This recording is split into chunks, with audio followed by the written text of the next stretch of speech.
बटाट्याचा रस्सा.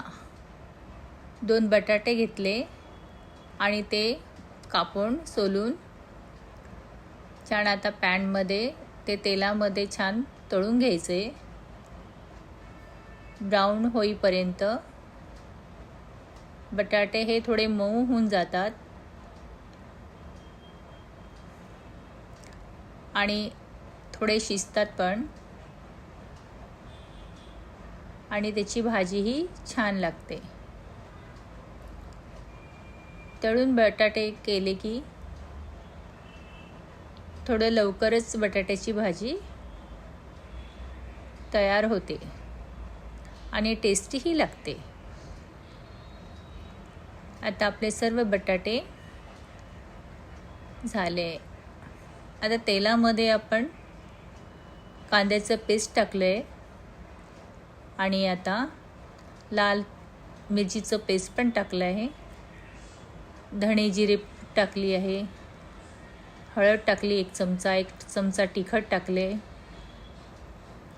1 चमचा काळा मसाला आणि स्वादानुसार मीठ टाकले. आता छान परतून घ्यायचं त्याला आणि आता तेलामध्ये छान होऊ द्यायचं. थोडं पाणी घालायचं आणि परत होऊ द्यायचं. उकळी येईपर्यंत छान शिजवायचं आणि परत तेल वर येईपर्यंत छान शिजवलं. थोडं पाणी टाकायचं आणि आता परत शिजवायचं. छान आता उकळी येऊ द्यायची. त्याच्यानंतरच आपण त्यामध्ये बटाटे टाकू. उकळी आली छान. आता बटाटे आपण टाकले. आता बटाट्याला पण उकळी येऊ देऊ. 2 उकळ्या आल्या की आपली भाजी तयार. कारण ऑलरेडी आपण बटाटे फ्राय करून घेतलेले आहे, त्यामुळे शिजायला काही वेळ लागणार नाही. ते लवकर शिजणार. आता 5 मिनिटासाठी झाकण लावायचं. बघा आता आपले बटाटे तयार झाले आहे. झाकण उघडलं की बटाटे तयार झालेले आहे.